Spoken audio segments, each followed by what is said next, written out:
الرحمن الرحيم مالك يوم الدين نحمده ونصلي علی رسولہ الکریم اما بعد. عزیز ساتھیو، مسجد میں جب اعتکاف کریں گے ہم تو اس کے چند مسائل ذہن میں رکھیں. ایک تو مسجد کے اندر اعتکاف جب کریں تو چادریں لگانا، خیمہ لگانا یہ جائز ہے. وہ اپنی چادریں اپنی ہوں، مسجد کی نہ ہوں. اگر مسجد کے پیسوں سے خریدی گئی ہیں تو معتکف کے لیے اس کو استعمال کرنا ٹھیک نہیں. دوسرے نمبر پر عزیز ساتھیو، مسجد کے اندر ہم بجلی استعمال کرتے ہیں تو بجلی کے بل کی مد میں جب اعتکاف ختم ہو تو ہمیں کچھ نہ کچھ مسجد کے گلے میں ڈال دینا چاہیے. اور مسجد کے اندر ضرورت کی باتیں تو کر سکتے ہیں، لیکن غیر ضروری دنیاوی باتیں اگرچہ وہ گناہ اور غیبت کی نہ ہو تب بھی جائز نہیں ہے. اس میں سخت وعید آئی ہے. حدیث کے اندر آتا ہے کہ جب کوئی مسجد کے اندر دنیاوی باتیں کرتا ہے تو فرشتے اسے کہتے ہیں اسکت یا ولی اللہ، اے اللہ کے بندے خاموش ہو جا. اگر وہ خاموش نہیں ہوتا تو فرشتے کہتے ہیں اسکت یا بغیض اللہ، اے اللہ کے دشمن خاموش ہو جا.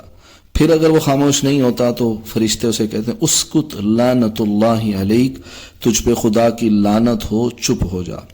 اسی لیے معتکف حضرات جو ہے نا وہ ایک جگہ اکٹھے بیٹھ کر گپ شپ نہ لگائیں، اسی لیے کہ وہ یہاں پر عبادت کے لیے آئے ہیں، اللہ کو راضی کرنے کے لیے آئے ہیں.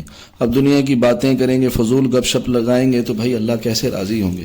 یہاں تو فرشتوں کی لعنت اور بددعا لے کر جائیں گے. پھر البتہ مسجد کے اندر یہ بھی یاد رکھیں، اگر ایک آدمی کو نیچے نیند نہیں آتی تو وہ چارپائی بھی لگا سکتا ہے، اس پر چارپائی پہ بھی سو سکتا ہے. مسجد کے اندر چہل قدمی کرنا ٹھیک نہیں ہے، یہ مسجد کے آداب کے خلاف ہے. لیکن اگر ضرورت ہو تو بقدر ضرورت تھوڑا وہ ٹہل سکتا ہے، لیکن وہ ٹہلنے کا انداز مسجد کے آداب کے خلاف نہ ہو. ٹھیک ہے. اسی طرح مسجد میں اگر پیٹ خراب ہو، ہوا خارج کرنے کی ضرورت پیش آئے تو مسجد سے باہر جا کے ہوا خارج کی جا سکتی ہے. اسی طرح مسجد کے اندر جو خیمے کی جگہ رکھی ہے، صرف یہی نہیں کہ یہیں پر ہی آپ نے بستر لگانا ہے، یہیں آپ نے پڑھنا ہے، یہیں سب کچھ کرنا ہے، نہیں، پوری مسجد آپ کے لیے اعتکاف کی جگہ ہے. ٹھیک ہے. جو جوتے اتارنے کی جگہ ہے یا ٹوٹیوں والی جگہ ہے وضو کی، وہ مسجد سے باہر ہے، وہاں بغیر عذر کے وہاں جانا ٹھیک نہیں. اسی طرح اگر ایک آدمی ایسی مسجد میں جہاں جمعے کی نماز نہیں ہوتی تو دوسری مسجد میں وہ جمعے کے لیے جا سکتا ہے، لیکن راستے میں بات نہ کرے، وہاں لوگوں سے بات نہ کرے، جمعہ پڑھے، وہاں کی بقیہ سنتیں وغیرہ پڑھ کر فوراً واپس آ جائے، راستے میں رکے نہ. غیر معتکف اگر معتکف کے ساتھ افطاری کرتا ہے تو اس کو چاہیے کہ نفلی اعتکاف کی نیت بھی کر لے. اسی طرح جب بیت الخلاء جانے کی ضرورت ہو تو بیت الخلاء جائیں اور فوراً واپس آ جائیں. اگر وہاں رش لگا ہوا ہے تو تھوڑی دیر انتظار کر لیں، اگر جو ہے وہاں بات کرنے کا خطرہ ہے تو پھر اندر آ جائیں. ٹھیک ہے. اسی طرح کھانے سے پہلے یا کھانے کے بعد ہاتھ دھونے کے لیے مسجد سے جانا یہ ٹھیک نہیں ہے. مسجد کے اندر ہی کوئی برتن رکھیں اور اسی میں ہاتھ دھو لیں. اسی طرح منجن کرنے کے لیے، پیسٹ کرنے کے لیے صرف اسی کام کے لیے مسجد سے جانا یہ ٹھیک نہیں ہے. جب وضو کرنے کے لیے جائیں اسی وقت پیسٹ بھی کر لیں، اسی وقت جو ہے آپ صابن بھی استعمال کر سکتے ہیں. معتکف حضرات جو ہے غسل نہیں کر سکتے. ہاں غسل جنابت ہو جائے، غسل فرض ہو جائے تو پھر تو فوراً مسجد سے نکلنا ضروری ہے. اگر جو ہے سردیاں ہیں اور پانی گرم چاہیے تو پانی گرم کر بھی سکتے ہیں، گھر سے بھی پانی گرم منگوا سکتے ہیں، اس کا انتظار بھی کر سکتے ہیں. ٹھیک ہے.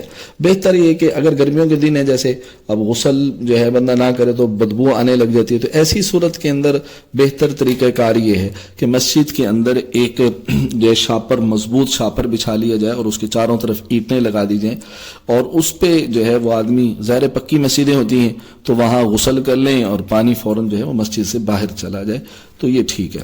مسجد کے اندر تمباکو والا پان جو ہے جس میں بدبو نہ ہو تو اس کو جو ہے آدمی کھا سکتا ہے، اس میں کوئی حرج کی بات نہیں ہے.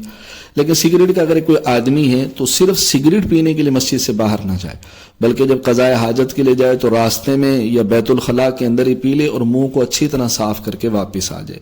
اسی طرح معتکف جو ہے کھانا کھانے کے بعد کوئی ہڈیاں یا کوئی جو چھلکے وغیرہ وہ مسجد سے باہر پھینکنے کے لیے باہر نہیں جا سکتے، مسجد میں کھڑے ہو کر باہر پھینک سکتے ہیں.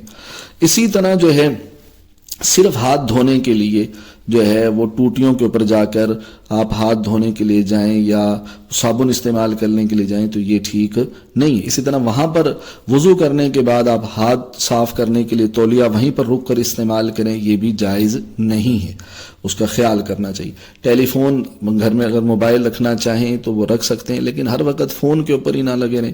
تو مسجد کے اندر جو ہے اس کا بڑا خیال کیا جائے، اس کی جو بیل ہو وہ بھی صحیح رکھی جائے، سادہ بیل رکھی جائے، ساز میوزک والا نہ ہو، قرآنی آیات و کلمات اذان وغیرہ پر اس کا جو ہے وہ بیل نہ لگی ہو، اس کا خیال کیا جائے.